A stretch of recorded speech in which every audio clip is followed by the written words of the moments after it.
2019 had even the biggest news junkies' heads spinning. This morning, a look back on the most memorable stories from D.C., Lansing, and Metro Detroit. But more importantly, do we dare to predict what 2020 might bring? Today is Sunday, December 29th, 2019, and this is Flashpoint. All right, welcome to Flashpoint as we make the turn to Happy New Year with 2020 arriving on Wednesday. Does it start a new decade, or does a new decade begin with a 1 rather than a 0? I will leave that to you. Either way, it is customary to look back and look ahead. I guess I'm more of a look ahead guy this morning. Seems to me the last year has been dissected nearly to death, especially on the political front. So let's start to assess where all of that takes us in the new year. Clearly, there is theater to come in Washington, and this is where it's wise to remember the difference between theater and drama. Unless something quite dramatic happens to change things, it seems we know how this act is going to end. But does it mean much as we march toward November? Seems to me we're so rusted into our positions as Americans right now, impeachment probably won't be the defining issue of the 2020 election. Seems to me the issue will be who the Democrats will choose to take their fight to the American people. And what about Michigan? What about Detroit? What are going to be the defining issues of 2020 here? Clearly, the honeymoon that broke out on Mackinac Island last May between the governor and the GOP leaders of the legislature is seriously over. Can they rekindle enough spark to get something done, especially when it comes to Michigan's roads? And while we're watching massive projects taking shape from the old Hudson site to the train station to the Gordie Howe Bridge, what are the bridges that will take us through the long wait before those projects are completed? So much to ponder, and we're going to do that this morning on Flashpoint.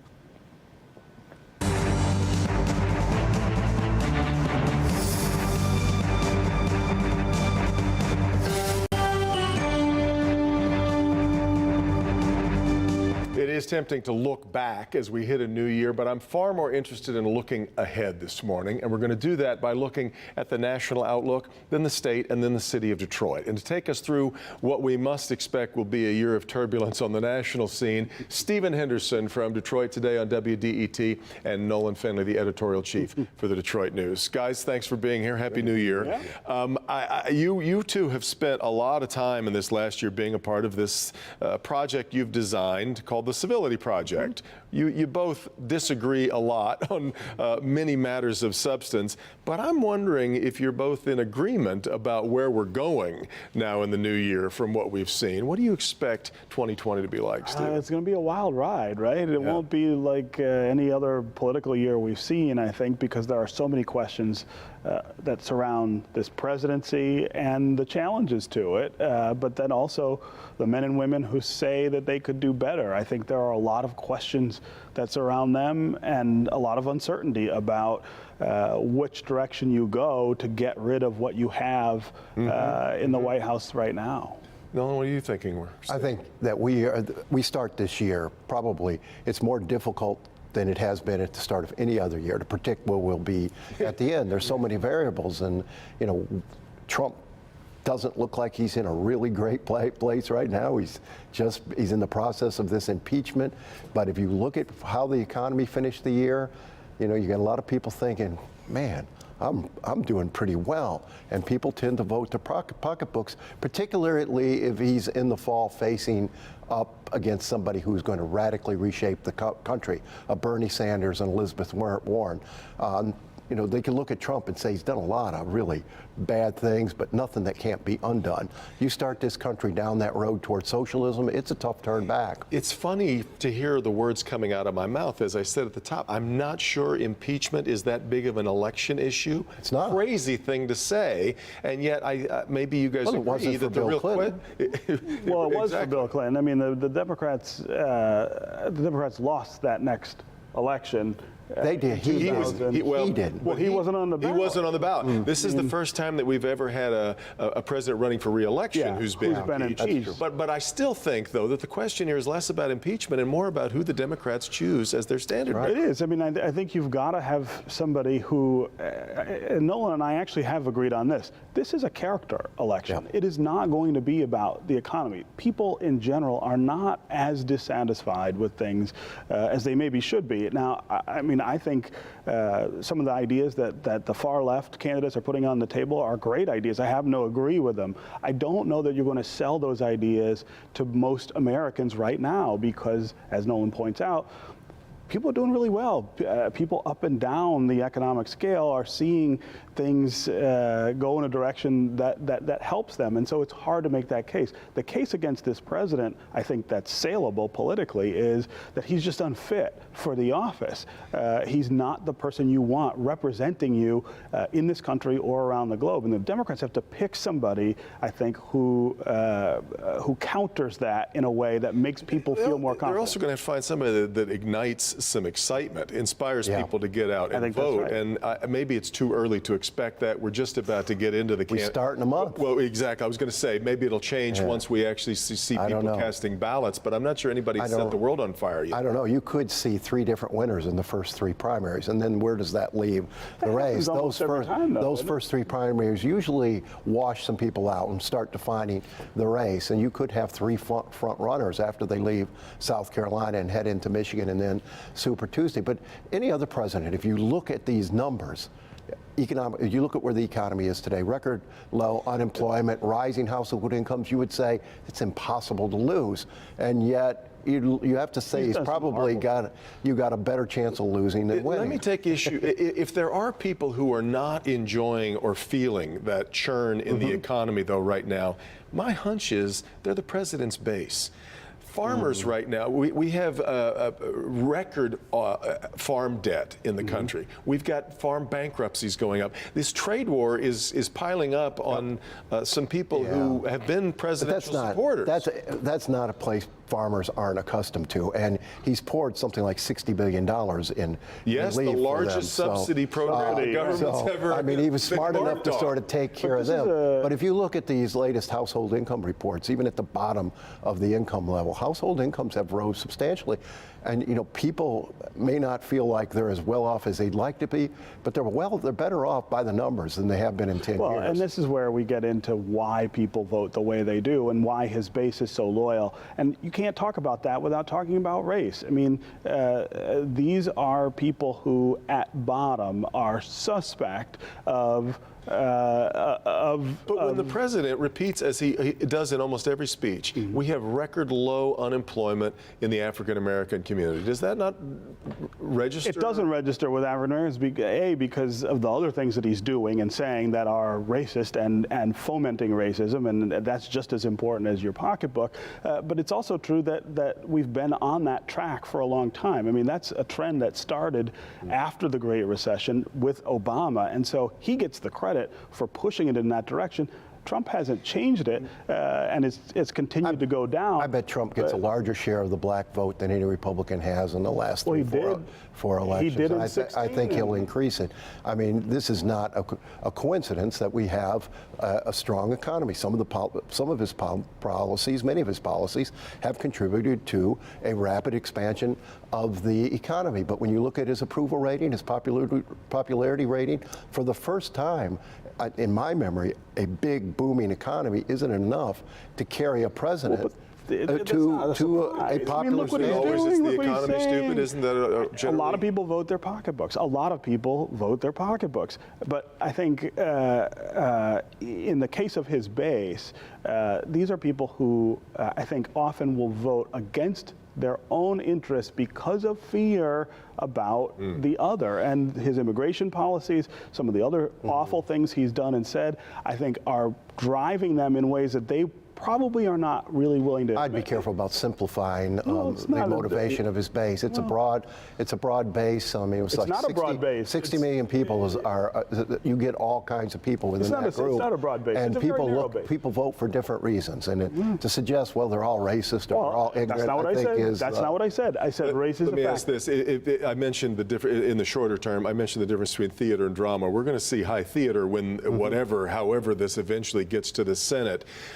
We've had a trickle of some new things, this new set of emails that came out that showed that clearly there was an effort to keep the withholding of the Ukrainian money hush-hush. But is any of this changing the outcome? Is there anything that's going to... No, I mean, we do see the polls now going even further toward the idea that he should be convicted in the Senate. 55%, that's the highest number. I don't know if he'll convince anyone. You know, I talked to our pollster, Richard Schubel, just last week, and he said, this isn't moving anybody. The motivation to vote is already at all-time highs. People know what they're going to do. And the president, as we gather to discuss this next year, will be? I'm not going there. I have no clue. You don't really sense I will say again that I don't think he will win. All right. It's the best we can do, which, as we said, in a year that seems impossible to predict, is the best we can do. Thank you both for being here. Really appreciate it. We'll focus in on the state of Michigan with Kathy Gray right after this.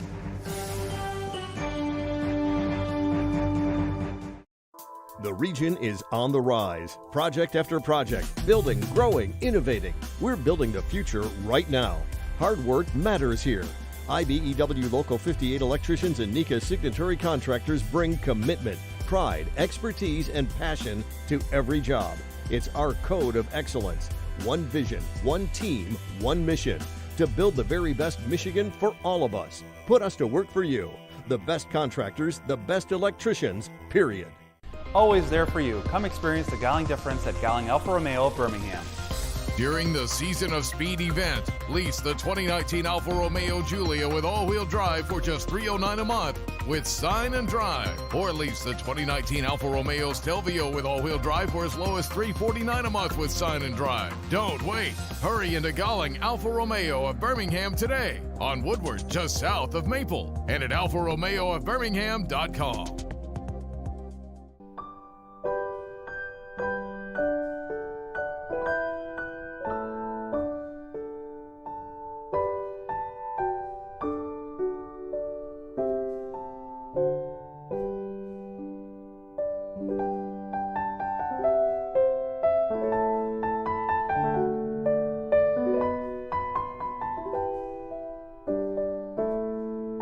Celebrate life's special moments at Ahee Jewelers.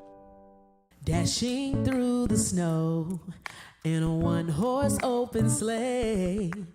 Over the fields we go, laughing all the way. Jingle bells, jingle all the way. Oh, what fun it is to ride in a one-horse open sleigh. Yeah.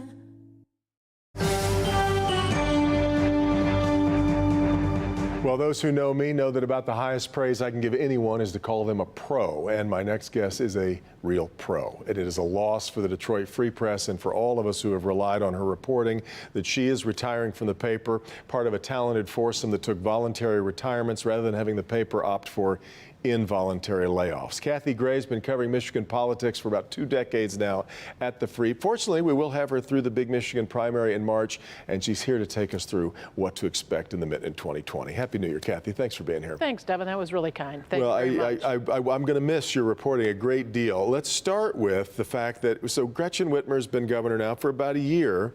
What do we know about her now? What do you think can decide about her as a governor? We knew her as a minority leader in Lansing, but what do we know about her now?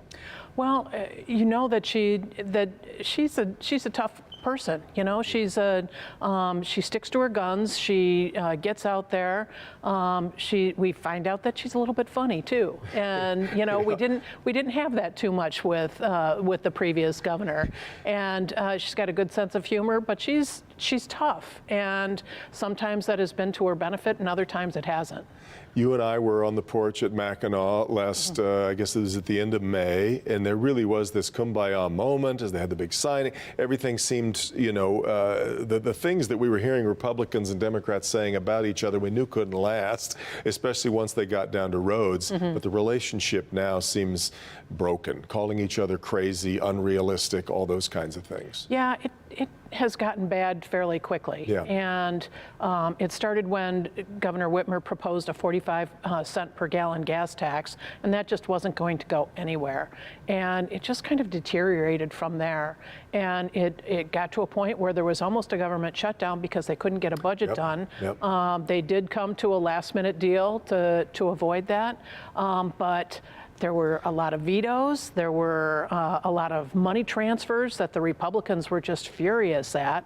But, Governor Whitmer stuck to her guns. To cut things like Pure Michigan, which is universally loved among Michiganders, does that end up washing up on the legislature and the Republican leadership, or was it the governor's pen that did it and it sticks with her? Well, there's plenty of people on the Republican side who don't like that Pure Michigan either. They would rather have the businesses pay for their tourism campaigns themselves. Kind of a purity. So she was the different kind of Pure Michigan. Yes. Right. She was the one who vetoed it, but Republicans didn't squawk very much about that. I don't expect that to come back. I think it might come back in a different form. I don't know if a consortium of hotels and et cetera will get together to continue that because it is a beloved campaign. It is a very popular campaign, both in Michigan and across the nation. It brings people into the state. And between that and the autism services cuts she made, I think those were, and these are clearly not the biggest pieces of the budget pie, but they kind of showed us, I think what you said, that she was serious. Right. She just... Whether you agreed or disagreed. The legislature sent her a budget that she just couldn't live with, and that's what she came back with all the vetoes. Now, the autism services came back, but there was a lot of things that didn't. The fact that we only were able to get to a budget agreement, though, by tabling the centerpiece of her campaign and the number one issue for so many Michiganders, which is fixing the roads, is still a bad sign for where we are right now, especially as you and I were talking earlier. You figure they've probably, whatever they're going to get done this year probably needs to get done by June before the election cycle starts, and then you can't get anything done. Absolutely. The legislature has to have a budget to her by July 1st, so they're going to be fighting about the budget.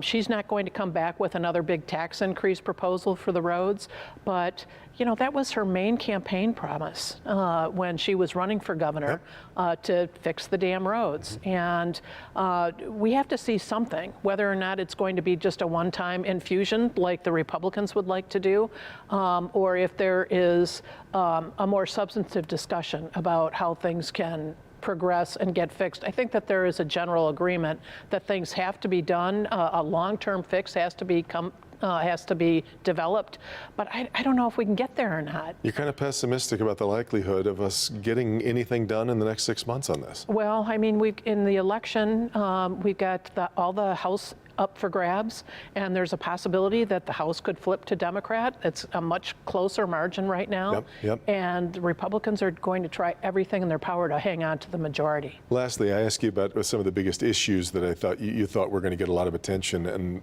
one of the one you mentioned immediately was criminal justice reform.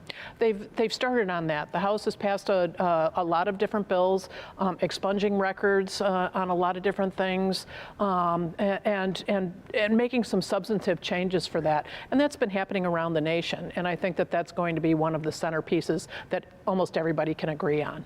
Fascinating to watch. And of course, it will be as this legislature develops, that gives us something even more to talk about in 2021. Absolutely. Because if things should change, then it changes all of the dance cards. Kathy, thanks so much. And thanks for so many great years of reporting at the Free Press. Oh, thank you so much, Devin. Yeah, you bet. Back with more. We'll bring in Sandy Barua to talk about what's ahead for the city of Detroit. This is Flashpoint on Local 4. Forgotten Harvest is a lifesaver for a mother like myself with children and having so many snacks and lunches to make. The food from Forgotten Harvest make me feel better in school. Because these children around this community really look for Forgotten Harvest. And I thank Forgotten Harvest for helping me and my family out. Forgotten Harvest needs your support to help families in need. We need your help today.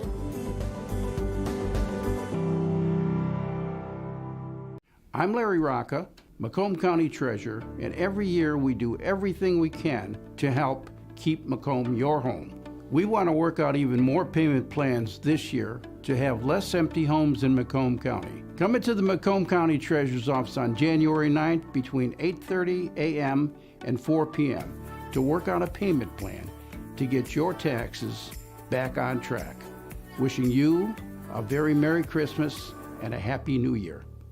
Is your house cold and drafty? Are your energy bills through the roof? With Michigan's winter being so unpredictable, you cannot afford not to insulate your home another winter. Stop bleeding money. Insulate your walls and attic. Cut your energy bill up to 50% with Ace & Sons. History has its heroes and villains. Sometimes one man is both. Hoffa. Don't miss Shattered Season 4, Hoffa, available now wherever you get your podcasts. Sponsored by Tubby Sub Shops. Monday at 5.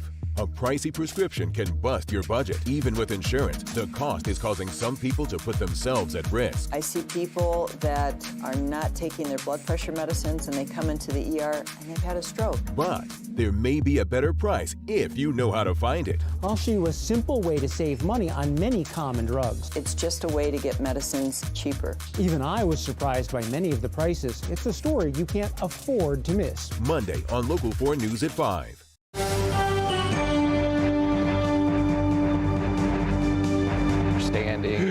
All right, let's finish our look ahead now by looking to the year ahead in the city of Detroit, a city with a lot of exciting things underway, but with still, of course, so far to go. Let's talk about it with the head of the Detroit Regional Chamber, Sandy Brua. Sandy, Happy New Year. Thanks for coming this morning. The outlook for this next year, I mentioned at the outset of the program, we're watching some enormous projects taking shape. We just have to wait so long for them to get to completion. However, the fact that they're going on is a going concern for construction, for all kinds of things. I mean, I suppose that's a certain amount of economic activity we can point to as well. Yeah, let's just even the jobs that are being created by the Gordie Howe International Crossing, Ford Central Station, the continuing work down at LCA, the Hudson site. I mean, these are all major development projects, not to mention things like, City Modern or the Mid. I mean, these other development projects.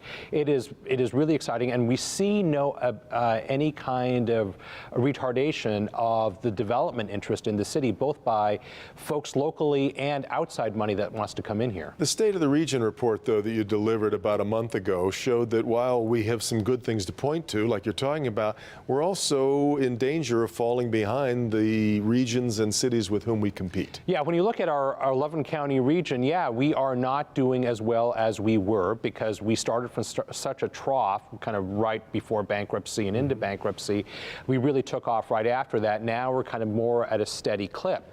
The problem is that we've got regions across the country that are still at that accelerated level, and we don't want to be left behind. I mean, we have a lot to celebrate, but we still have a lot of work to do. When we point to all these great things that are happening downtown, and the question is continually, how do we infect some of that energy into Detroit's neighborhoods? You've been among the many who've had a keen focus on what's going on with education in the city of Detroit. We actually, it's not overwhelming. It's not, nobody's doing an in-zone dance, but you feel like you're starting to see a little bit of a turn in what's going on in DPSCD. I think we have, in this last year, 2019, we have seen the fruits of the wise decision of the board to hire Nikolai Vitti as a superintendent, because for the first year, we saw real tangible progress with Detroit students in their public schools. That is worth celebrating right then and there. Still a long way to go. It's a little bit like the city itself, a long way to go, but let's celebrate the win when we can. A massive undertaking is going to start in this next year all over the country, and that's the U.S. Census. We've already been told that Detroit is going to be the hardest city in America to make sure it gets counted properly. We worry about losing a congressional seat in the state. Talk about the immense importance of this. The amount of money that is Detroit dependent, because of the census is just immense. And if we have the same kind of count that we had a decade ago, Detroit stands to lose a tremendous amount of federal resources. And they're exactly right. Detroit is going to be one of the hardest cities to count. One, because we have a lot of neighborhoods that are distrustful of any kind of governmental questioning influence, whatever you want to call it.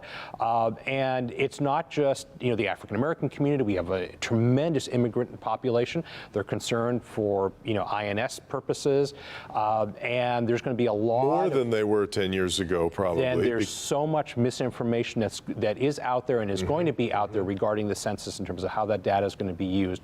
We have a big job in front of us. We got to get this right.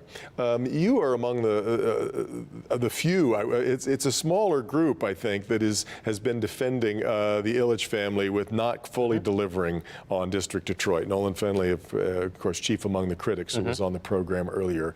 Where do we stand on that? And have you changed your thinking yet on us demanding more of what we were promised? Well, I mean, here's the way I look at it, and it's very simple. First of all, everything that was in the contract that they signed or the agreement that they struck with the city, the Ilitch organization has delivered on. What is behind schedule is some of the neighborhood stuff that wasn't actually part of what they, talked to the city about, but they said, listen, these are things that we're going to do. They have got 7 projects underway right now that, are in different stages of development that kind of start to make progress along that neighborhood. But I understand people were expecting more than what it is right now. I think we're going to get there, but I think it's important to remember what they agreed to with the city they have delivered on, and I just want to make sure that we're treating them fairly. There's a strange parlor game among the Detroit sort of business community wondering about... Only one? Yes, I shouldn't say. The one that I'm going to referring to, wondering about Dan Gilbert. And I know, as you said, it starts to feel like gossip, as you and I've talked before about this, but I think that I think people understand the very unique impact that he has had, and it may not be transferable. It might be very unique to Dan. And so, what do you think the outlook or the concerns are about Dan's place and his ability to? We did see him, by the way, show up at the menorah lighting with his family, which was great news. Yeah, and apparently he looked good. Here's the thing: I agree with you completely, Devin, that his unique skill, is probably not transferable to any mere mortal, right? When you look at the Bill Gates or the Larry Ellisons of the world, the Steve Jobs and the Dan Gilberts, these people who are just visionary, they're just, they're not used to being told no, and they're willing to power through it. That skill is not transferable, but the plan is there, and as long as he's up and kind of, directing things and is engaged, I think you're going to see that organization continue to make big investments and do good things. Well, we're hopefully going to see nothing but good things in Detroit for 2020. Sandy, thanks for laying the groundwork for us, and we'll spend a lot of time with you in the new year. Happy New Year to you and your family. And to you as well. Thanks so much for being here. Meet the Press coming up next, right after Mitch Albom's Heart of Detroit. We'll see you next time in 2020 on Flashpoint.